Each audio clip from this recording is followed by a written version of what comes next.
Well, hello there people from the internet, and welcome back to some Battlefield 4. Now today we're talking about the reveal of Battlefield 1.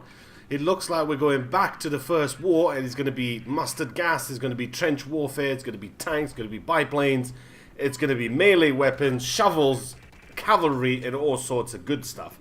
Now, a couple of months back, I talked about the possibility, it was around March, I talked about the possibility of a Battlefield being set in the First War. Would it work, and what kind of vehicles would they use? Because, as I mentioned in that one, tanks weren't really that advanced back in those days. I mean, 1915, there was the first tank that came into service. Then you had basically 8-man crew to a tank, and it's kind of slow. So I'm kind of wondering what they go in and how they go in about this.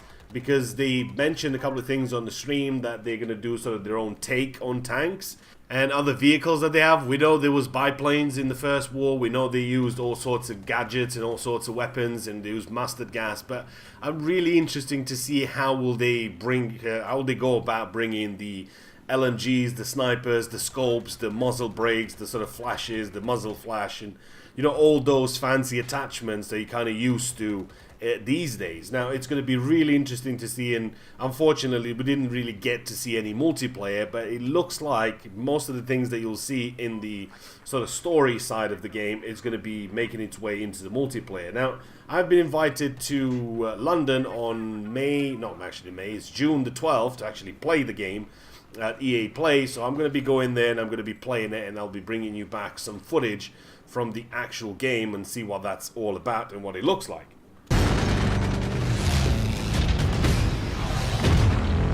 Come on then!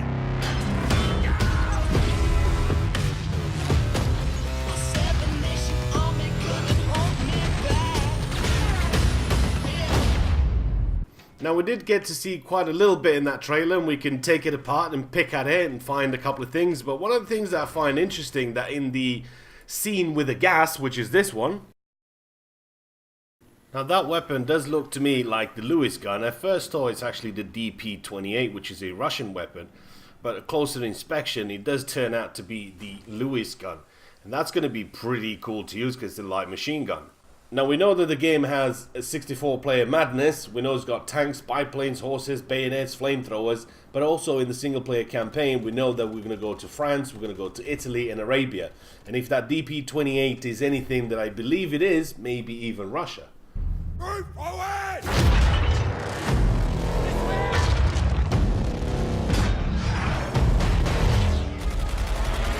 Get ready, man!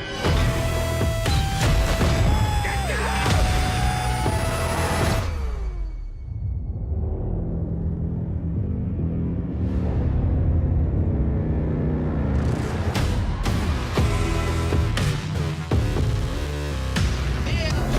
Now, in the last segment of the game, we did get to see just a little bit more of the vehicles. We get to see that huge Zeppelin right at the end, so I'm really curious how that's going to work, because it's probably going to take a huge amount of manpower to get that going. Although I think that's going to be something like the ATs in Battlefront is probably going to be on rails or something like that, but it's still going to be cool as hell for you to man that and just sort of bring down the rain from the above sky. Like you do in the C-130 and like you do in most of the other sort of railed vehicles, if you want to put them that way, in Battlefield. So it's going to be pretty cool. We get to see a tank a little bit. They mentioned that they're going to have light tanks, they're going to have heavy tanks, and also you could see there was a heavy in the previous parts of the gameplay, which is basically an armored guy just mowing down. It's basically he's wearing a suit of armor, which is pretty cool. So he's just mowing down whole squads there. And they also mentioned there's going to be sort of bayonet warfare, where you can literally charge in and you can melee somebody with a club or a mace or a shovel or something like that. But you can also just charge him and point a stick at him, as it were, like you did basically back in 1943. If you remember, for those of you that played 1943, it was only on the consoles, it wasn't on the PC. But you could literally go up as the Japanese. You had a sword that you could just use the katana to mow people down, and that was fun as hell. But you also had the option, by us playing as the US, you had a bayonet fixed to the top of your rifle, which you can just go in and just poke somebody with it, and you'd get the kill for it. And that was pretty cool, and you used to use that to break down the fences when you're trying to break through. So there's a lot of information that comes out of that trailer. We will be, personally, I will be picking it apart, and I'll be making another video letting you know some of the things that you might have missed, some of the things you don't know. There's a lot of people out there that have not really played the whole of the Battlefields out there, so maybe there's a couple of things that you'll find that you've missed since you've only played a couple of them. But it's still going to be pretty interesting to see what the multiplayer is going to be, because that's really what Battlefield games is all about. Don't get me wrong, the campaign does look sweet, but I think multiplayer is the way to go. And I think if they implement VR on the biplanes and everything like that with today's graphics and the Frostbite engine, I think that's just going to look sweet as hell. We only have to wait another month or so, so June the 12th is going to be when we get to play the game, and I'll be able to bring back some footage.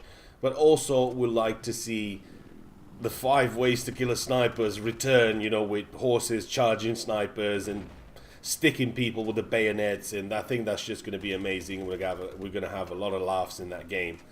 And we know it's going to be released on October the 21st actually, but you can get it a couple of days early if you pre-order some sort of version of the game anyway. So that's it for me for today. Hopefully you guys have enjoyed the video. Let me know in the comments if you're excited for this. I know a lot of you wanted to see Bad Company 3, and you wanted to see maybe a Battlefield 1944. Personally, I kind of wanted a 1944 too, just because of the technology. Everything was a little bit more advanced by the Second War, and you could have a bit more sort of options and possibilities. But this looks fun as hell, and I can't wait to play it on June the 12th. That's it for me for today. Hopefully you guys have enjoyed the video. You'll have to let me know in the comments below what you think about the game so far. Are you really enjoying the trailer? Have you picked at it a little bit? Is there a couple of things that you've spotted? And that's that. Hopefully you've enjoyed the video. Give it a thumbs up, and I will see you guys in the next one.